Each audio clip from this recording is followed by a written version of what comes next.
2024 ഫെബ്രുവരിയിൽ കൊച്ചിയിൽ വെച്ചാണ് അനന്തകൃഷ്ണൻ പ്രധാനമന്ത്രിയെ കണ്ടത്. അനന്തുവിനും സായിഗ്രാമം അധികൃതർക്കും സ്പെഷ്യൽ ബ്രാഞ്ച് പാസ് അനുവദിച്ചിരുന്നു. പ്രധാനമന്ത്രിയുമായുള്ള കൂടിക്കാഴ്ചയിൽ BJP നേതാക്കളൊപ്പം ഉണ്ടായിരുന്നില്ലെങ്കിലും സായിഗ്രാമം അധികൃതർക്ക് അവസരം ലഭിച്ചത് BJP നേതൃത്വത്തിന്റെ അറിവോടെ എന്നാണ് വിവരം. VS രഞ്ജിത്ത് നമുക്കൊപ്പം ചേരുന്നു. VS Ranjith, good morning. നമ്മളിപ്പോൾ സായിഗ്രാമത്തിന്റെ അനന്തകുമാറിനോട് ചോദിച്ചപ്പോൾ അനന്തകുമാർ പറഞ്ഞത് രാധാകൃഷ്ണൻ വഴിയല്ല തനിക്ക് പാസ് കിട്ടിയത് എന്നാണ്, തനിക്ക് നേരിട്ടുള്ള ബന്ധമാണ് എന്നാണ്. പക്ഷേ BJPയുടെ സംസ്ഥാന നേതൃത്വം കരുതുന്നത് അങ്ങനെ ആവാൻ വഴിയില്ല, BJPയിലെ ചില നേതാക്കൾ വഴിയായിരിക്കാം പാസ് ലഭിച്ചത് എന്നാണോ ലഭിക്കുന്ന വിവരം? BJP ക്യാമ്പിൽ രാധാകൃഷ്ണന്റെയൊക്കെ ഇടപെടൽ അതൃപ്തിയുണ്ടോ VS രഞ്ജിത്ത്?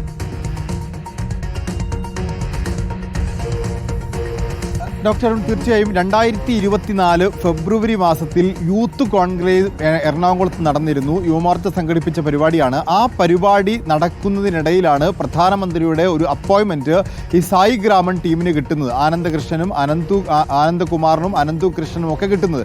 അങ്ങനെ കിട്ടണമെങ്കിൽ രണ്ട് കാര്യങ്ങളുണ്ട്. ഒന്ന്, പ്രധാനമന്ത്രിയുടെ ഓഫീസിൽ അവർ നേരിട്ട് അപേക്ഷ കൊടുക്കേണ്ടതുണ്ട്. രണ്ട്, കേരളത്തിൽ സ്പെഷ്യൽ ബ്രാഞ്ചിൻ്റെ അനുമതി കിട്ടേണ്ടതുണ്ട്. അതുപോലെ തന്നെ കേരളത്തിലെ പാർട്ടിയുടെ ഭാഗത്തു നിന്നുള്ള റെക്കമെൻഡേഷനും നിർബന്ധമാണ് എന്നാണ് നമുക്ക് മനസ്സിലാവുന്നത്. കാരണം കേരളത്തിൽ പാർട്ടി പരിപാടിക്ക് പ്രധാനമന്ത്രി എത്തുമ്പോൾ അദ്ദേഹത്തിൻ്റെ അപ്പോയിൻമെൻറ്റുകൾ ലഭ്യമാവുക പാർട്ടി റെക്കമെൻഡേഷൻ പ്രകാരമുള്ള ആളുകൾക്ക് മാത്രമാണ്.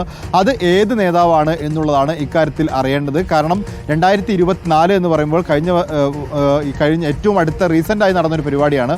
ആ പരിപാടിയിൽ പങ്കെടുക്കാൻ വേണ്ടി പ്രധാനമന്ത്രി എത്തുമ്പോൾ അദ്ദേഹത്തെ ആരൊക്കെ കാണണം, അദ്ദേഹത്തിന് ഏതൊക്കെ അപ്പോയിൻമെൻറ്റുകൾ കിട്ടണം എന്ന കാര്യത്തിൽ കൃത്യമായി സംസ്ഥാന നേതൃത്വത്തിന് അറിവും ഉണ്ടാകും എന്ന് തന്നെയാണ് നമുക്ക് മനസ്സിലാക്കാൻ സാധിക്കുന്നത്. ആ പാസിൻ്റെ കോപ്പിയും അന്നത്തെ ഫോട്ടോയും സഹിതം ആനന്ദകുമാറും അനന്തു കൃഷ്ണനുമുള്ള ഫോട്ടോ സഹിതം ഇപ്പോൾ പുറത്തു വന്നിട്ടുണ്ട്.